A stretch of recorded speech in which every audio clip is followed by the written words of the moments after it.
भाजपा किसान मोर्चा के प्रदेश महामंत्री ने पदाधिकारियों संग सर्किट हाउस में बैठक की। भाजपा किसान मोर्चा के प्रदेश महामंत्री घनश्याम पटेल वाराणसी आए। इस दौरान उन्होंने सर्किट हाउस में पदाधिकारियों संग बैठक की।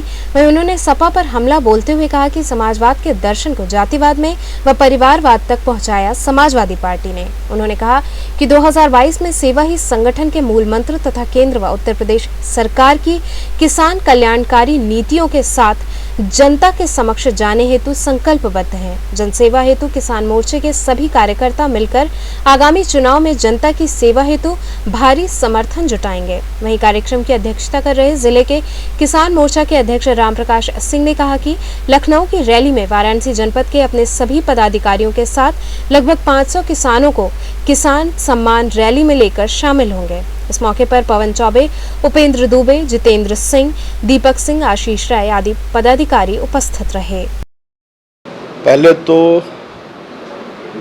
आपको ये जानकारी दें कि 4.5 वर्ष का जो यशस्वी कार्यकाल उत्तर प्रदेश सरकार का बीता है, जिसमें उत्तर प्रदेश सरकार ने उत्तर प्रदेश को विकास के रास्ते पर ले जाकर भारत के भीतर एक उत्तम प्रदेश का स्थान प्रदान कराया है। उसके लिए हम सब अपने कार्यकर्ताओं को भी धन्यवाद कर रहे हैं और आपके माध्यम से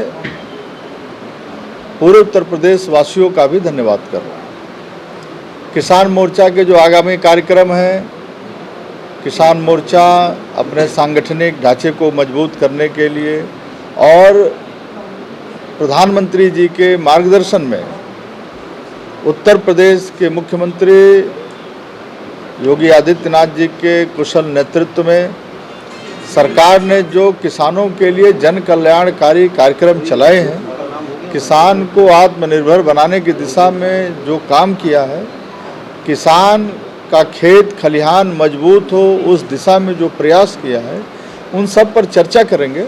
और 26 तारीख को लखनऊ में किसान सम्मेलन का आयोजन है।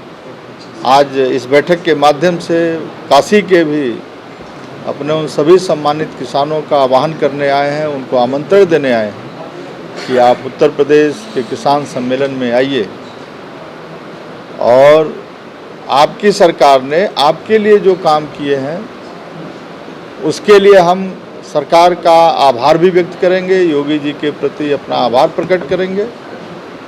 साथ ही साथ फिर एक नई ऊर्जा, नई प्रेरणा लेके वहाँ से वापस आएंगे और पुनः 2022 में मजबूत इरादों के साथ भारी बहुमत से उत्तर प्रदेश में सरकार बनाने का अभियान पूरा करेंगे। देखिए, वो किसानों का एक प्रतिनिधि सम्मेलन है, तो जब हम प्रतिनिधि सम्मेलन करते हैं तो फिर भी हम लोगों का आकलन है कि कम से कम 25,000 किसान हमारे प्रतिनिधि के रूप में एकत्रित पूरे प्रदेश से। एक सवाल है कि जो किसान कानून, कृषि कानून सरकार ने बनाया है और किसान अभी तक आंदोलित हैं, आप किसान सभा मोर्चा से जुड़े हुए हैं, वजह क्या है? सरकार बता नहीं पाई कायदे से या फिर ये इनका आंदोलन गलत? जो कृषि कानून है उससे किसान आंदोलित नहीं है। किसान तो अपने खेतों में काम कर रहा है, वो अपनी फसलें लगा रहा है, उसकी देखभाल कर रहा है। ये आंदोलित वो लोग हैं जो बिचौलिए थे, जो मंडियों के आढ़तिया थे, जिन्होंने कोई खेती नहीं की, बीच का एक रास्ता जो कट मनी जिसको बोलते हैं वो जुटा लेते थे। उस कानून ने वो दरवाजे बंद कर दिए, किसान की ताकत को मजबूत किया, किसान को अवसर दिया कि वो अपनी फसल बेचे और उचित दाम पर बेचे।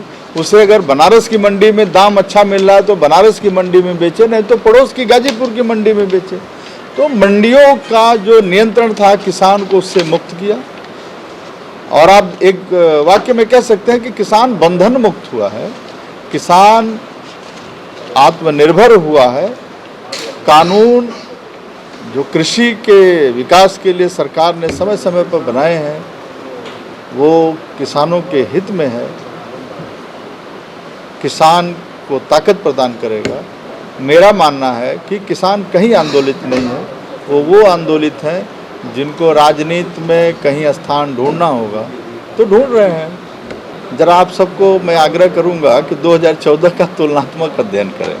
पहले तो आसमान पर नहीं है, दूसरा बता दें कि जब हम अवस्थापना की सुविधाओं की तरफ जाते हैं, हम सड़कों का निर्माण करते हैं, रेलवेज का निर्माण करते हैं, हवाई क्षेत्र में हमारा देश मजबूत हुआ है। प्रत्येक प्रकार की जो देश की कमी थी उसको भारत सरकार ने पूरा किया है। और आपने कोविड-19 देखा होगा, कोविड-19 में बड़े बड़े मजबूत देश हिल गए। भारत सेवा के क्षेत्र में काम करते हुए अपने देश के नागरिकों के आत्मविश्वास, आत्मबल के कारण कोविड-19 का भी मुकाबला किया, और जिसको आप महंगाई कहते हैं उसको उन्होंने अपने ऊर्जा में बदल लिया। वो विषय कहीं है नहीं।